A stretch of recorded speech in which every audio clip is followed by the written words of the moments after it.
Hi, my friends. How you doing? I'm going to give you a bit of a review on the Ultimate Works RVS, and this is a neopixel saber. To begin, the saber when it arrived, it didn't arrive in the pretty box that they show you in the pictures. It just kind of arrived in a tube, and that's kind of how I've received my Ultimate Works sabers previously. The other thing is, unlike my Kishi, which I received, probably a year ago or whatnot, it did not include a battery. The RVS did include a battery, which you can see here. It's a lithium-ion 18650 battery. It's in the chassis. I'm not going to take it out of the chassis. The thing is, with the battery that's provided with the Saber is on the ends. They don't protrude; they're flush to the ends of the positive and negative side. So if you were to replace the battery with a more traditional one that you would find in most other sabers, in fact, I had purchased a lithium-ion 18650 battery from Trustfire with the intent of putting it into the saber, but those batteries do not fit into this chassis because they have the normal leads on the end.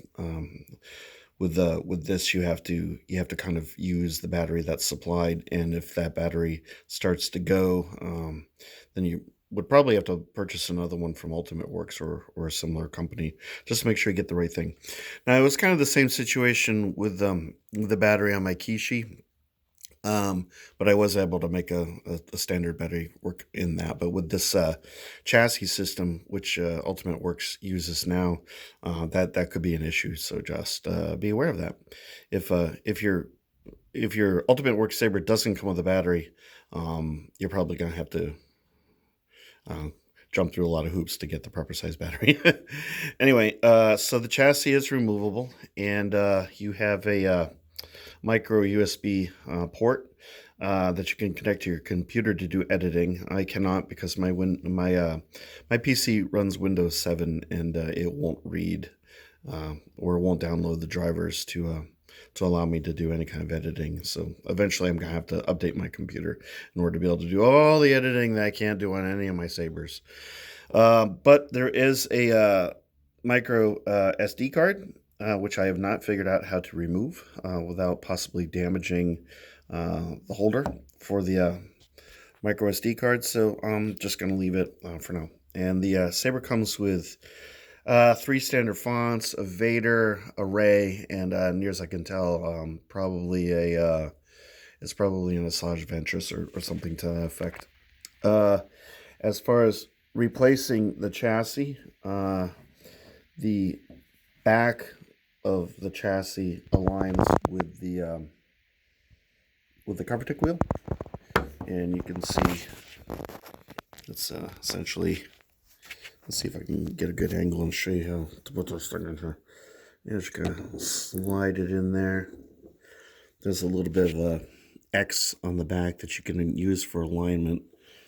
Let me get this out of the way. Things everywhere.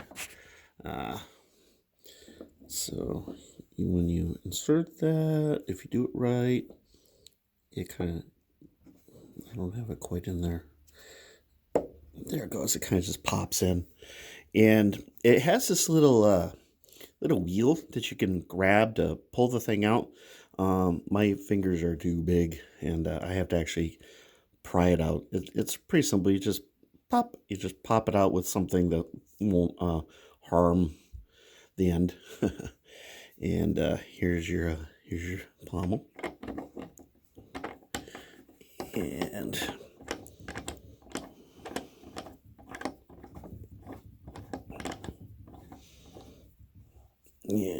it takes a good turn to get nice and tight. All right, so there it is. Now the pommel's inserted from our Raven Saber.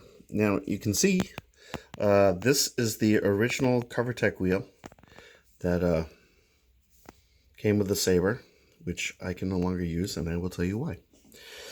So I customized my Saber a bit by adding a wrap. Now this is the very first time that I've ever added a wrap. I acquired this from Defcon Bird. He has a eBay store, and he also has a presence on Facebook. He has a page on Facebook. And this is Oxblood. I went with Oxblood. And I did an okay job. I've got a little bit of a issue there, which is nothing I can't live with. And then on the end, cutting. I mean, this is actual leather, so it's a bit of a it's difficult to cut, even with a very, very sharp knife. But I'm not too unhappy with the job that I did. I think I did an okay job, and I ended up using a hot glue gun after all to get this to stay on. And I've compared this to the wrap on my Vader's Vault, and although it doesn't have that kind of thing, because that's just a noob mistake. The end is really pretty much the same. So what I used for a CoverTech wheel, here's the interesting thing. So this is the original screw to hold in the CoverTech wheel, and it's too short with the leather wrap, and with the nature of the don't go away.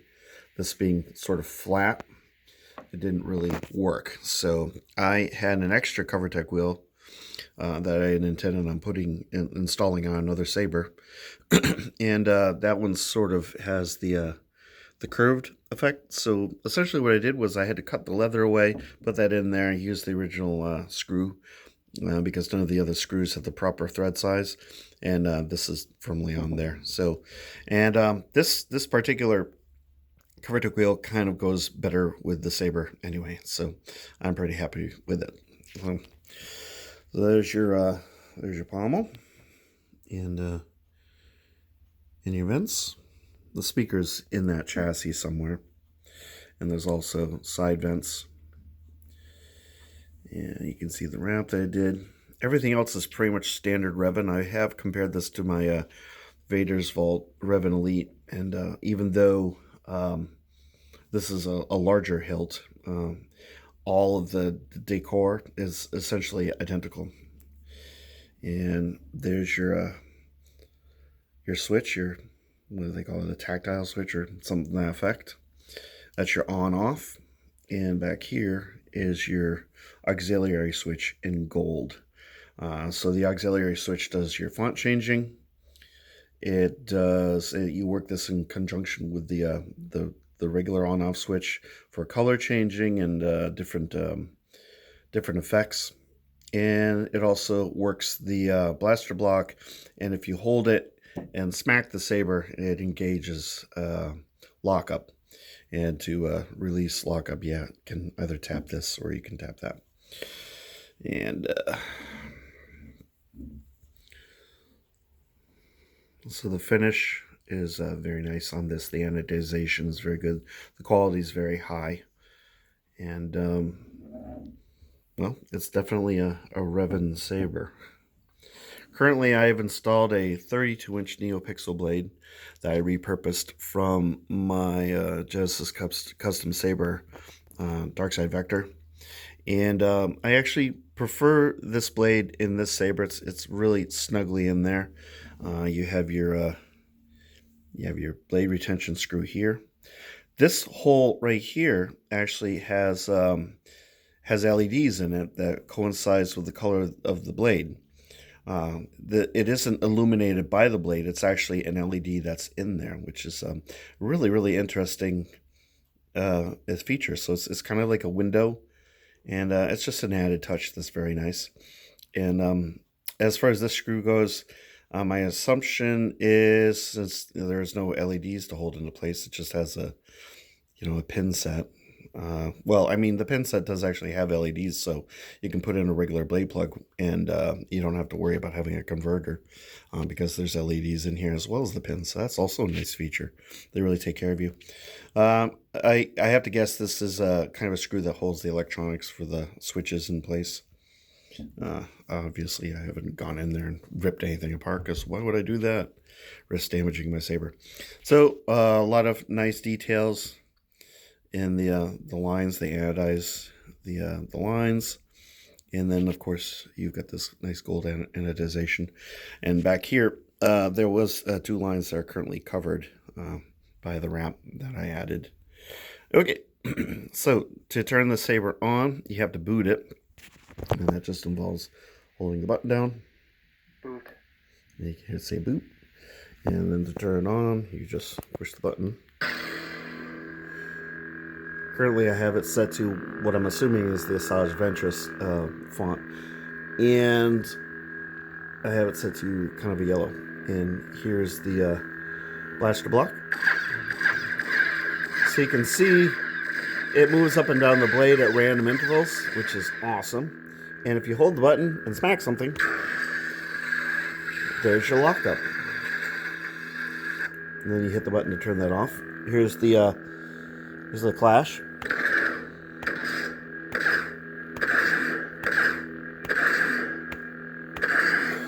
Of course, the Saber does have smooth swing. It's very subtle.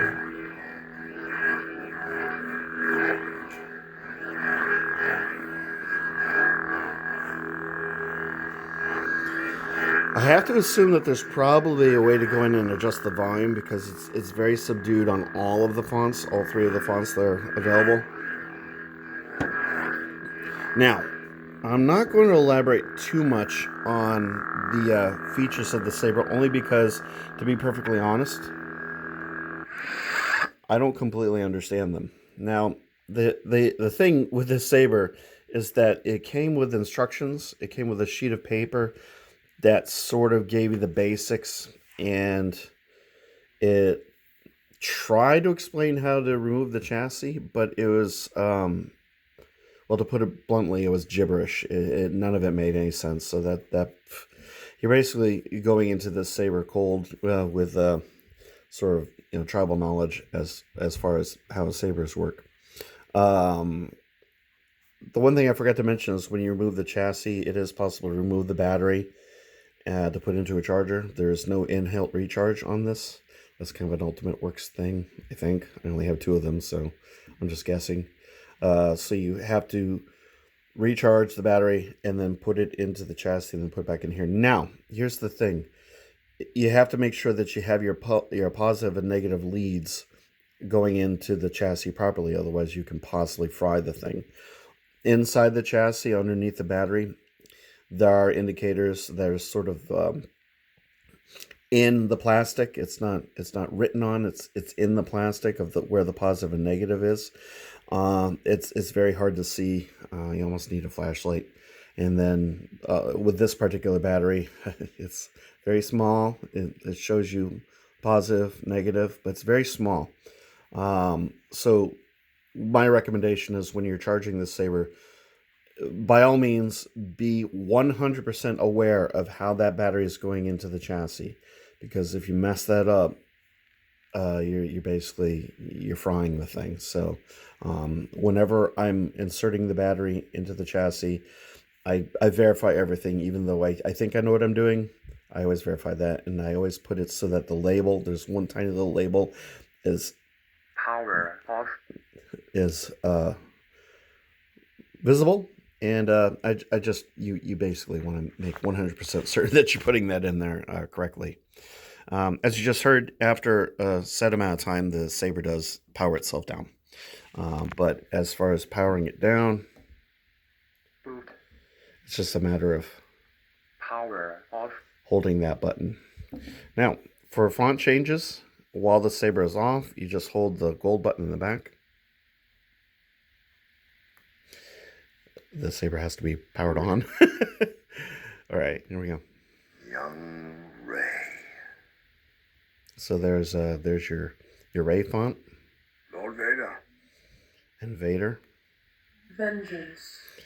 And I'm guessing this is an Asajj Ventress, but I don't know. Young Ray. And if you keep pushing the button, it just kind of cycles through different variations of the same font. And the way I think it works, as I said, there's no instructions with the Saber. I think it coincides with different blade effects. Lord Vader. You'll get different blade effects as you cycle through the font over and over. There's also, Vengeance. if I can find it, Young Ray. you just keep going and Lord going. Vader. there's that. Now each one of these beeps is kind of a different profile with different sound qualities, and they tend to have different blade effects based on which one of these you select. And then I think if you get to here, oh, there's another one.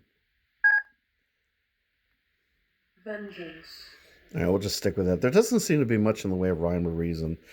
And with that, I haven't watched anybody else's instructional videos on this saber yet, so please forgive me. I'm going into this cold, and I don't necessarily know what's going on here. That sounds good, right? Power off. Oh. Boot. All right, so we're back to my original font. Now, as far as color changing, like I said, you hold down the power button and then you tap the auxiliary, and you get color changes. Color switch. Color switch. Color switch. Color switch. Color switch. Color switch. Color switch. Color switch. Color switch. Color switch. Color switch. Yes, you saw that. There's 3 different reds. Color switch. They all look the same. The only difference I can assume is probably power on and power off blade effects. I haven't checked them all.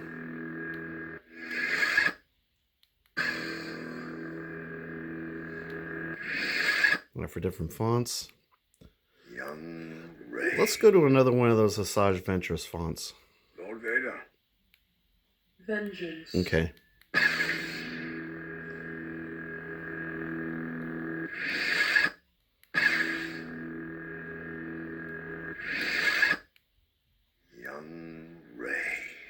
Lord Vader.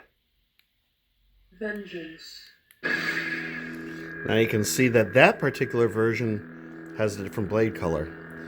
And it's kind of, it warps through all the colors of the spectrum. I'm gonna stand up, it'll be easier. Over here. So that's one of the blade effects that I was telling you about.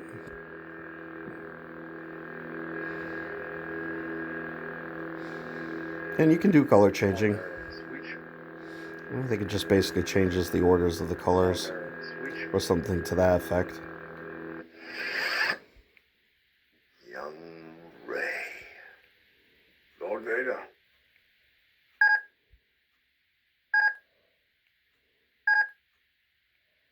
Vengeance.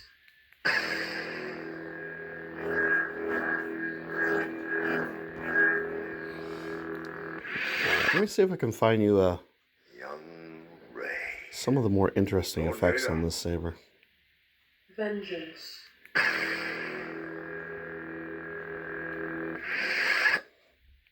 Please be patient with me. Ray. Lord Vader. Vengeance. There we go.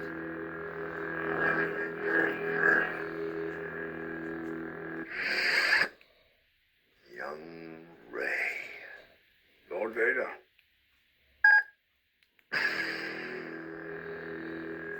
So this is kind of a duotone sort of color. And as you cycle through, you get different combinations of duotones.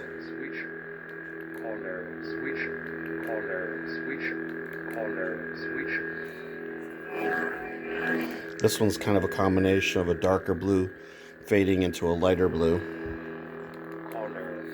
And this is kind of a green fading into a blue. You get the idea.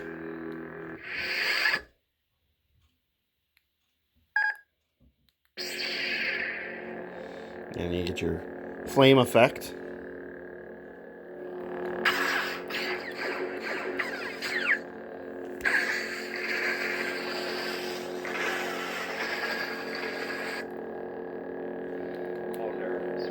And you can change your colors with this font.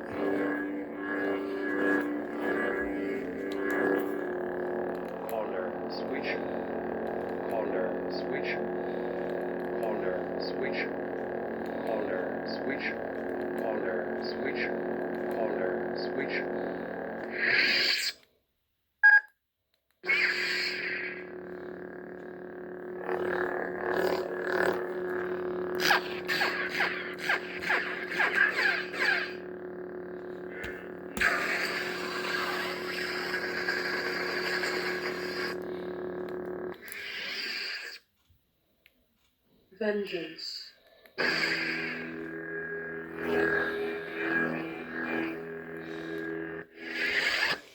So you kind of get the idea, and I'm sorry, I'm not an expert on it. I'm still, still learning. But there's all the possibility in the world that as you get into the soundboard, you might be able to do some customizations to to obviously you can install fonts. There's room for multiple fonts on here. I don't have any other fonts because I can't install them under the circumstances that I have here. Let's Power off. power that off. Now, I do find the smooth swing, as I think I mentioned previously, to be a little bit on the subtle side, and the volume is a little bit on the subtle side. I like something a little bit punchier, so I'm hoping that eventually when I have access to a PC that'll allow me to get in here, I might be able to up the volume and make some adjustments. As yet, I haven't seen how the driver works. I haven't seen how the software, the interface, or any of that works. So there may be a degree of customization available to the Saber that will kind of alleviate some of my minor little gripes about that. But short of making myself look even more foolish, I'm just going to skip that aspect of it. Suffice it to say, the three fonts that are on here. They are they're a good range. I mean, you have two dark side, one light side, multiple color settings, multiple effects. You just have to kind of play around with the Saber and find things to your liking. The way of cycling through the fonts is a little bit unusual, and it takes some getting used to. But for the money that you spend on this Saber, 100% worth the money. I am extremely happy with the Saber. And yeah, another neopixel / Revan Saber in the books. And I'm happy to have this in my collection. Shipping time was really fast. Customer service at Ultimate Works is exemplary. They're very friendly and informative. I don't know how purchasing this from the patch store would have been, but I much prefer to I think I much prefer to work directly with Ultimate Works. I think the shipping's probably a bit quicker, and the Quiche I ordered from the patch store, and I didn't get a battery with that one, so I don't know if that kind of factored into why that happened. But so I may do a follow-up video at some point in the future when I have learned more about the functionality of this Saber. Currently, at this point, just kind of leave it at this. And yeah, there you go. That's the Ultimate Works RVS NeoPixel Saber.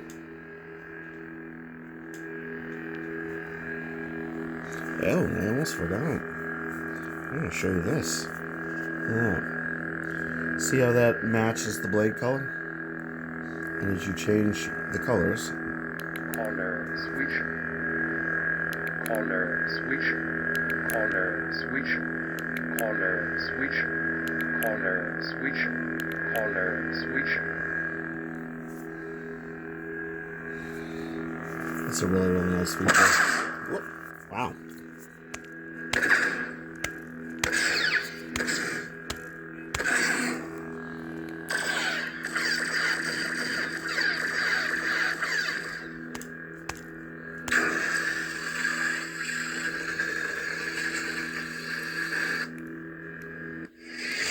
Maybe I should just stuck with the Vader font. At any rate, hope you liked this review, and hope you liked the work that I've done on my Saber. I think it really needed a wrap. It was just kind of a little bit on the plain side before I did that, and yeah, I like how it came out. Anyway, so I hope you liked my review, and hope everyone had a wonderful May the 4th. I did pick up a new Saber mock Saber. I picked up the Templar yesterday, which is shipped, so hopefully I'll get that soon and be able to do a review for you, and hopefully I'll have a better grasp of how the effects work on that Saber than I do on the RVS. I admit my knowledge is not that great. So at any rate, thanks for watching, and please subscribe and comment.